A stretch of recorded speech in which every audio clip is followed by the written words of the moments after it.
মাছ ভোনা করব, তাই পার্শে মাছগুলো আগে ভেজে নিয়েছি। এখন তেল দিয়ে ভোনা করার জন্য মশলাগুলো দিয়ে দেবো।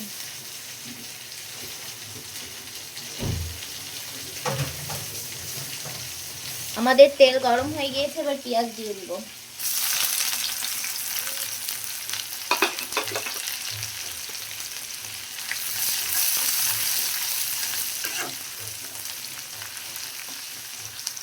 এবার একে একে রসুন বাটা, ঝাল বাটা দিয়ে দিব।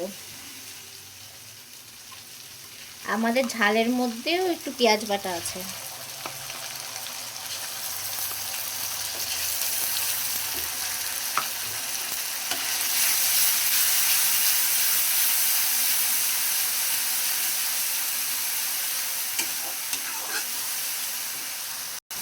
এবার এটার মধ্যে লবণ, হলুদ,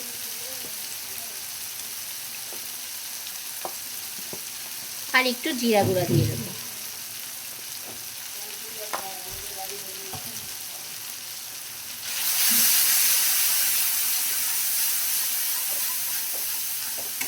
মশলাটা কষিয়ে নেওয়ার জন্য একটু পানি দিয়ে দেবো।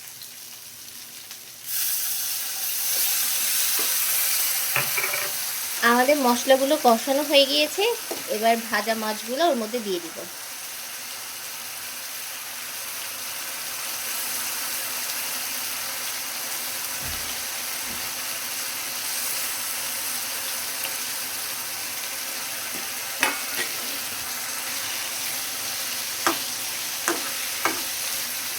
বেশি নাড়াচাড়া করবো না, তাহলে মাছগুলো ভেঙে যাবে।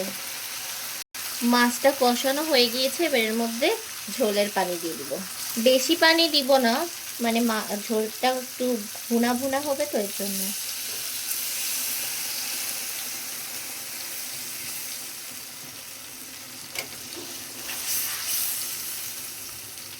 এবার ঢাকনাটা দিয়ে দিব। আমাদের মাছ ভুনাটা হয়ে গিয়েছে, এবার নামিয়ে নেব।